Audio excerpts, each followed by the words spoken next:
कहानी भारतीय सेना के एक ऐसे जवान की जो युद्ध के दौरान हो गया था गायब, फिर बेड बनकर लौटा। बात सन 1944 में द्वितीय विश्व युद्ध की है। ब्रिटिश भारतीय सेना बर्मा म्यांमार में जापान से जंग लड़ रही थी। इस दौरान भारतीय सेना के राइफलमैन चिंता बहादुर भी इसका हिस्सा थे। गोरखा या राइफलमैन के जवान चित्ता बहादुर अपनी यूनिट के साथ अंग्रेजों की तरफ से लड़ रहे थे। वो अपने नाम की तरह ही बहादुर भी थे, लेकिन इस मिलिट्री ऑपरेशन के दौरान वो लापता हो गए थे। यूनिट कई दिन तक लगातार उन्हें ढूंढती रही, मगर चिंता बहादुर का कहीं कोई अता पता नहीं था। इसके बाद गोरखा यूनिट ने अपने साथी को हमेशा हमेशा के लिए खोया हुआ मान लिया, लेकिन इस बीच एक चमत्कार हुआ। दरअसल चित्ता बहादुर के गायब होने के कुछ दिन बाद गोरखा यूनिट में एक भेड़ आई।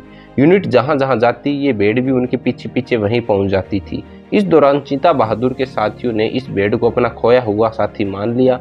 सन 1944 से लेकर अब तक ये भेड़ गोरखा यूनिट का हिस्सा है। चित्ता बहादुर आज भी भेड़ के रूप में भारतीय सेना की गोरखा यूनिट में तैनात है।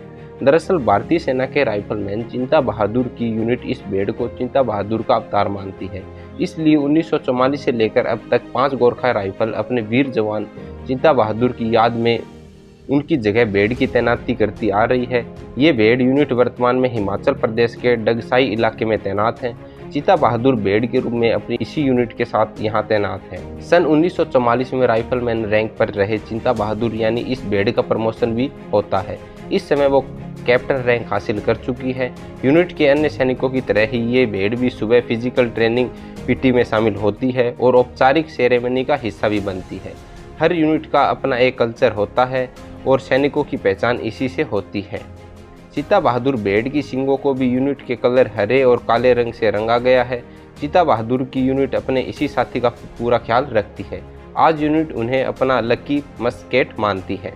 भारतीय सेना इंडियन आर्मी की इस यूनिट के एक अधिकारी के मुताबिक आमतौर पर भेड़ों की लाइफ 8 से 10 साल की होती है। इसी हिसाब से चित्ता बहादुर यानी भेड़ राइफलमैन से अधिकतम हवलदार के रैंक तक प्रमोशन पाता है। एक भेड़ का जीवन पूरा होने पर यूनिट दूसरा नर भेड़ ले आती है और उसे चित्ता बहादुर नाम दे दिया जाता है। पिछले 70 सालों से ये सिलसिला यूं ही जारी है। चित्ता बहादुर भेड़ को 23 जून 2022 को 5 गोरखा राइफल के बैटल ऑनर डे के मौके पर लास्ट नायक से नायक रैंक में प्रमोशन मिला था। इस दिन को बैटल ऑनर डे इसलिए भी कहा जाता है क्योंकि 23 जून 1944 को इस रेजिमेंट के 2 जाबाजों को बर्मा ऑपरेशन में बहादुरी के लिए विक्टोरिया क्रॉस अवार्ड मिला था।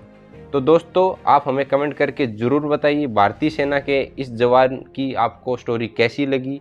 कमेंट करके ज़रूर बताइए। जय हिंद, जय भारत।